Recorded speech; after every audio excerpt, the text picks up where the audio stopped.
I'm Layla, 37 years old, and I've been married to my husband Jimmy for 13 years. Currently, we live together as a family of four, including our daughter Karen and my mother-in-law. A few years ago, after my father-in-law passed away, we began living with my mother-in-law in her home. Unfortunately, this arrangement was far from peaceful. Shortly after we moved in, she started to pester me about dinner. Is dinner ready? How long are you planning to make everyone wait? She'd complain as I was cooking, coming into the kitchen and even tasting the food. This pot roast has no flavor. It's awful, she'd say. I'd reply, I thought I had seasoned it well. She'd retort, how could you taste it and still have it turn out like this?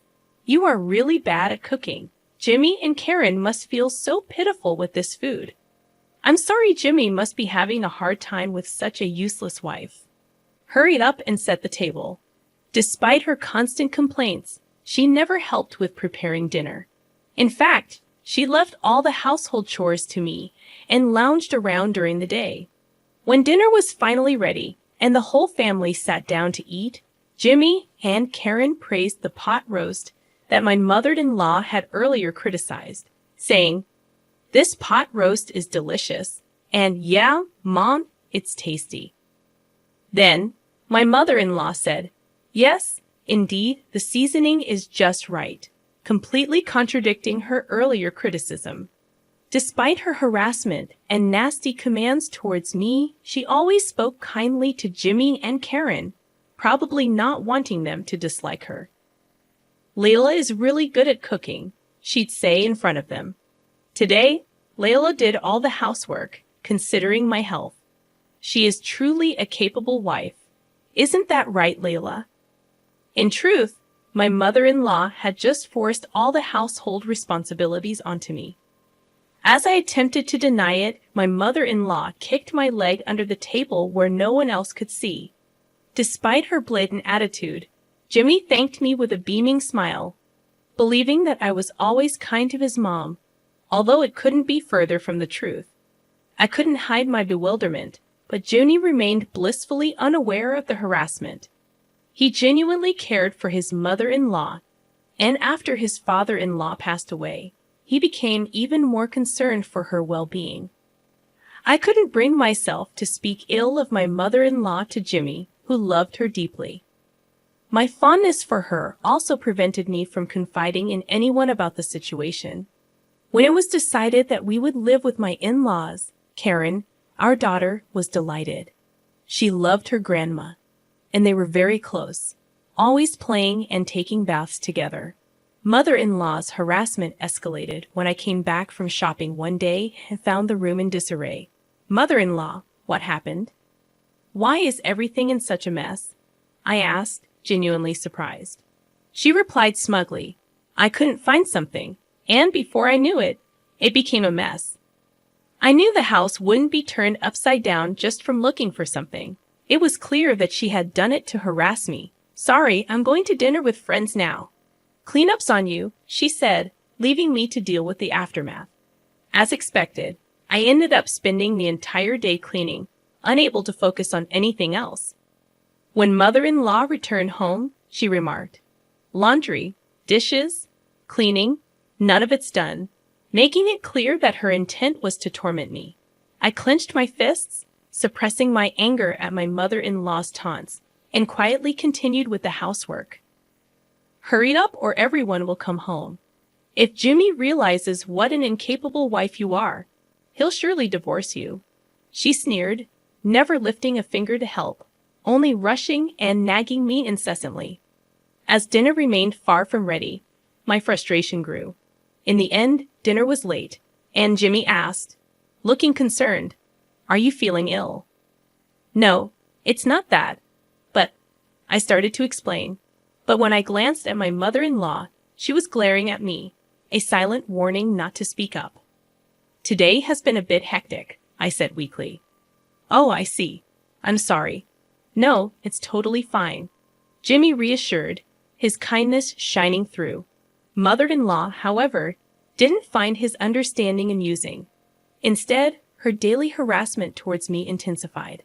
Lately, it wasn't just about me. She began interfering in Karen's affairs too. You two seem to be trying to get Karen into a private middle school, she accused. Yes, we are. Is there a problem with that? I countered. It's cruel to make her study late every night for exams. Stop it right now. We are not forcing her to study against her will.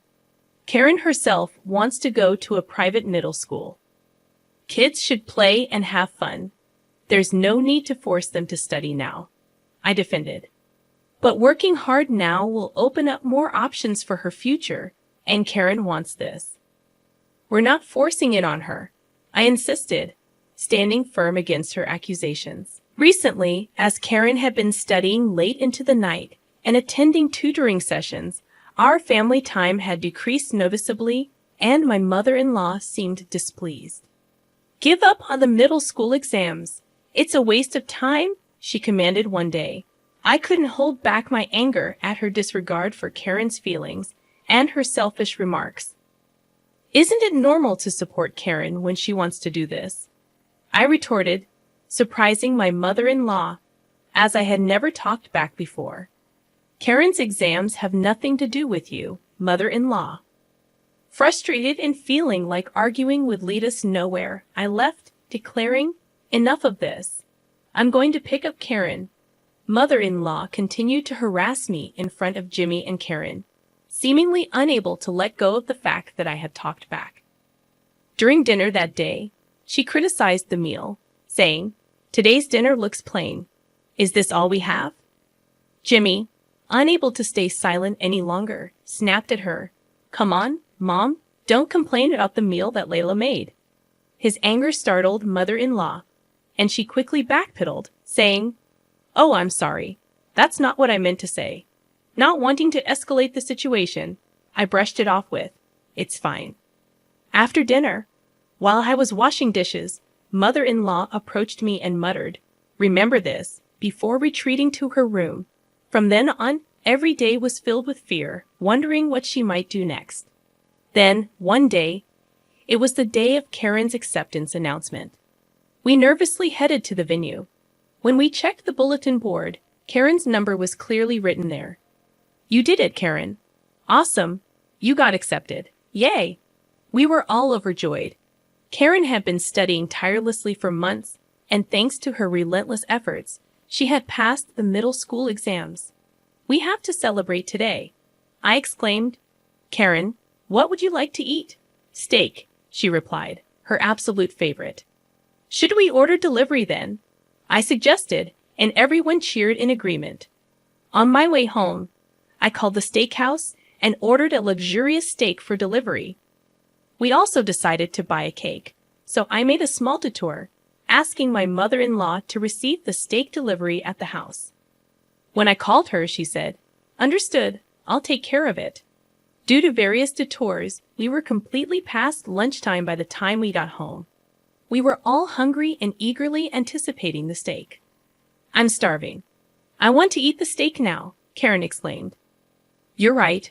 We're late. The steak should be here. Let's eat plenty, okay?" I reassured her. Upon our arrival home, we bumped into mother-in-law's friends as they were leaving. They all said in unison, "Thanks for the feast," and left, leaving me puzzled. I had a bad feeling and rushed inside the house. The dining table, where the steak was supposed to be, was in disarray. I asked mother-in-law, "Did you eat the steak?" "Ah, if it's a delivery steak, I enjoyed it with my friends at a luncheon." "You'll pay for it later," she replied defiantly. "What are you doing?" I yelled, utterly shocked by her audacity. "You're probably planning to order delivery and slack off from housework.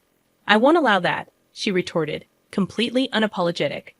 This was supposed to be a celebration for Karen's success, and I had informed mother-in-law in advance that today was Karen's exam acceptance announcement. It seemed she had forgotten, which explained her thoughtless actions.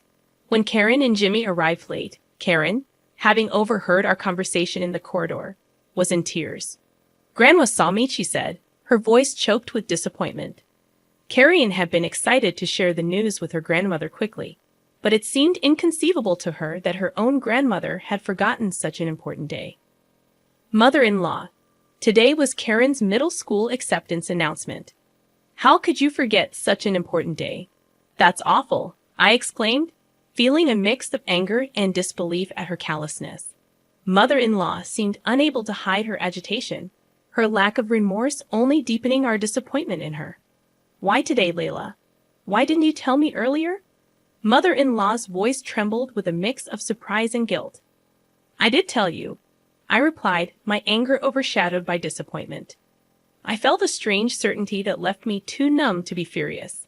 Karen had worked hard and earned her acceptance. We had planned to celebrate by indulging in her favorite steak, but mother-in-law had eaten it with her friends, oblivious to the significance of the day. I called you about the delivery, didn't I? I challenged, hoping for some explanation. Mom, did you do it on purpose? Jimmy's voice carried a mix of hurt and confusion. Mother-in-law's face grew paler, her attempt to find an excuse faltering. I had suspected her harassment for a while, but now it seemed Jimmy was starting to understand too. Without a word, she approached Karen, offering a weak apology and suggesting we all go to the steakhouse, insisting she would pay. Karen's response was sharp and unforgiving. I hate Grandma, she declared, pushing mother-in-law away and fleeing to her room. Witnessing her granddaughter's rejection seemed to stun mother-in-law. She stumbled, falling to the ground, unable to comprehend the magnitude of being despised by someone she loved so dearly. After that, I confided in Jimmy about the ongoing harassment, my heart heavy with the burden of secrecy. Why didn't you tell me sooner? He asked, a mix of guilt and concern in his eyes. I couldn't say anything when I thought about you and Karen, I confessed, regret coloring my words. I'm sorry for forcing you all this time, he said, his voice heavy with remorse. You don't have to endure this anymore. Jimmy suggested we move to escape the constant torment. Karen also expressed her desire to live away from mother-in-law, providing us with a reason to leave without hesitation. On the day we moved, while I was packing, mother-in-law entered the room, her eyes reflecting sorrow and desperation. Are you really leaving the house? She asked, her voice breaking. Yes, you must be glad to be away from me, she continued, her words heavy with self-pity. I don't exactly hate you, I replied, my voice tinged with exhaustion. Can you please leave? You're in the way of my packing. But instead of leaving, mother-in-law began to plead desperately. Please don't leave.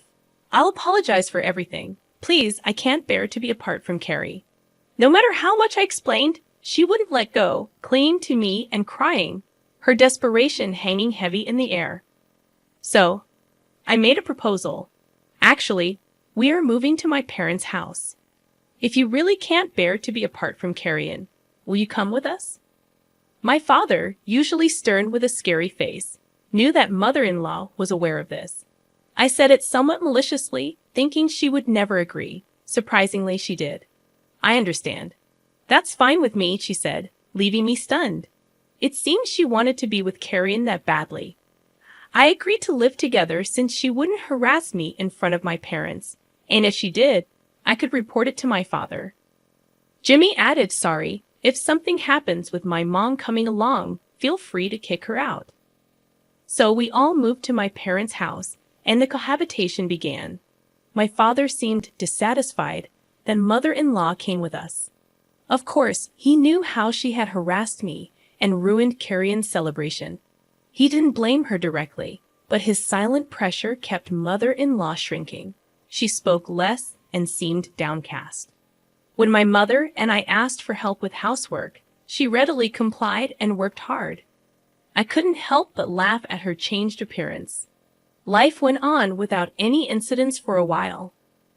But finally, mother-in-law reached her limit and yelled, I'm sick of this house. Your father is intimidating, and Carrie can't get through to him. I think Jimmy's attitude towards mother-in-law had become colder because he couldn't endure various things anymore.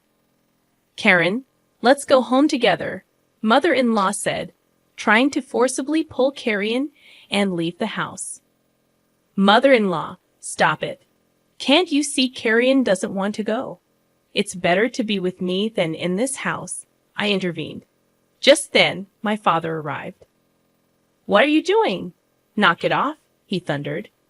Frightened by my father's forcefulness, mother-in-law froze in fear. "I allowed you to live with us because you said you didn't want to be apart from your granddaughter. But if you try to take Carrie in against her will, I'll call the police for kidnapping." "I didn't mean it that way," my father warned her sternly. Hearing my father's shout, Jimmy also rushed over. "Mom, what are you doing? Just leave us. We can't be bothered by you anymore." "I'm cutting ties completely." "No, no way." Mother-in-law protested, but Karen shook off her hand and screamed, "Get out." Even mother-in-law seemed shocked by this, dropping her shoulders and leaving the house in tears. Now she's back at her house, living a lonely life. Afterward, mother-in-law became reclusive, and it seems that even neighbors and friends started keeping their distance. On the other hand, our family is living peacefully every day. Karen is studying hard at a private school, and Jimmy has become very friendly with my parents, especially my father, with whom he drinks every day. I wish I had talked to Jimmy earlier and moved to my parents' house.